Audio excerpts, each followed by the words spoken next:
In the 1960s, pirate radio changed the face of broadcasting. It was revolutionary for playing continuous music, imagine that, and launched the careers of Tony Blackburn, John Peel and Kenny Everett. But 50 years ago today, pirate radio stations became illegal and they were forced to close down.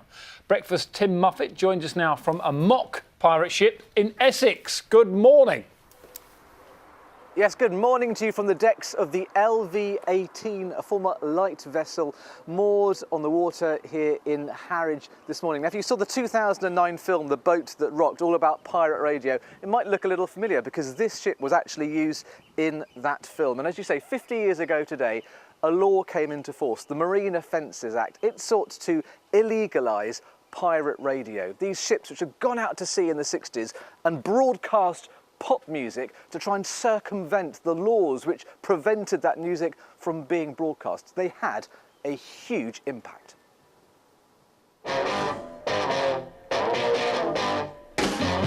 I remember going out from Harwich and seeing this little boat floating around, and I thought, this is going to alter the whole of broadcasting in this country. Tony Blackburn's prediction was right. In the early 60s, the BBC played hardly any pop. Commercial radio was banned. By broadcasting from international waters, pirate stations like Caroline, Radio London and swinging Radio England exploited a loophole. We were 3.5 miles off the coast of Frinton. We flew under the Panamanian flag. Now, if anybody went on that boat from this country, it was like declaring war on Panama.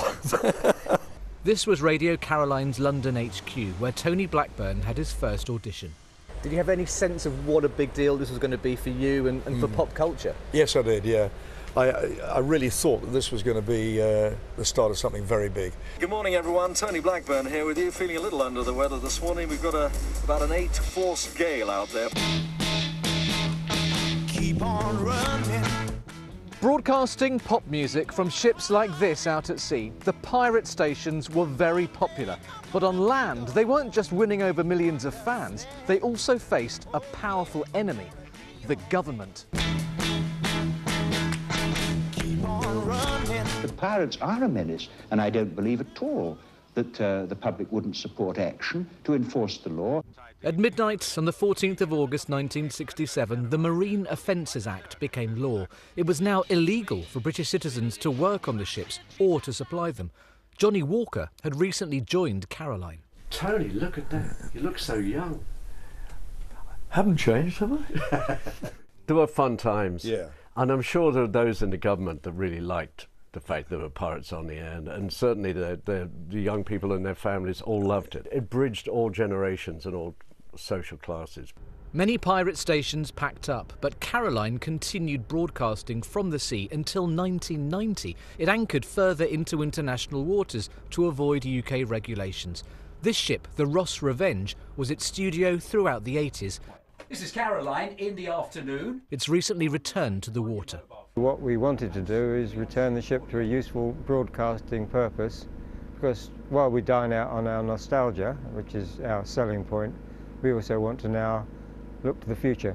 This is Radio Caroline, the sound of the Who.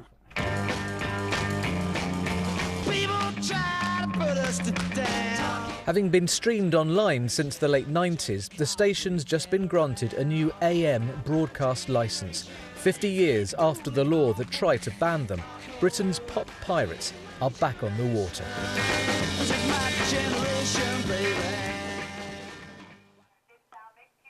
Now that ship, the Ross Revenge, is moored about 40 miles south from here. This ship, the LV-18, has been commandeered by BBC Radio Essex, and it will be linking up later on with the Radio Caroline. Let's have a quick chat to Roger Day. Now, you were on board Radio Caroline, weren't you, when that law came into force? You're going to be broadcasting today. What was it like being a pirate at sea? Good morning, Tim. Thanks for joining us here. A special day. That day was sad and it was happy because we didn't know what the government were going to do. Most of the stations were closing down, but us naughty boys, we were carrying on, risking a fine, jail sentence and that sort of, just for playing pop music on the radio, for goodness sake. It seems unbelievable now.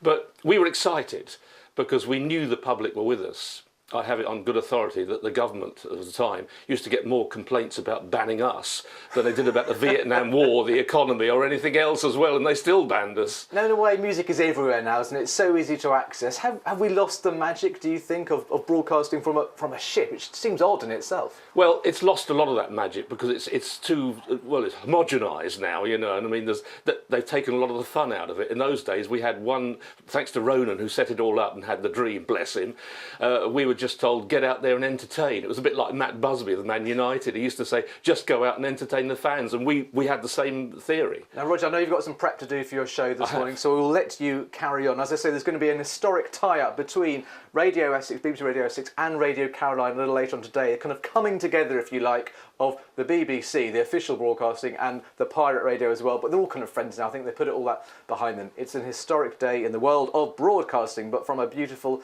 Harwich on board the LV18. I'll leave you now, and we'll be speaking to more DJs a little later on this morning. It looks lovely. Johnnie Walker Meets the Pirates is on BBC Radio 2 tonight at 10 o'clock. And with that beautiful shot of the Stour estuary there, we're going to leave you for a moment and get some news, some travel and some weather. Wherever you're watching across the UK, we'll see you with the national headlines in just a few minutes' time. As you've been hearing, pirate BBC Essex returns to the air today to mark 50 years since the law which banned pirate radio. From 9 o'clock, the station will be broadcasting from ships in the North Sea. Broadcaster Tom Edwards is one of the DJs who'll be on air. He arrived in style yesterday ahead of his show. I didn't realise my emotions were going to run riot coming from Felixstowe over to Harwich. To be greeted by so many people, just being back on the ocean as I was 50 years ago, seems as though it was yesterday.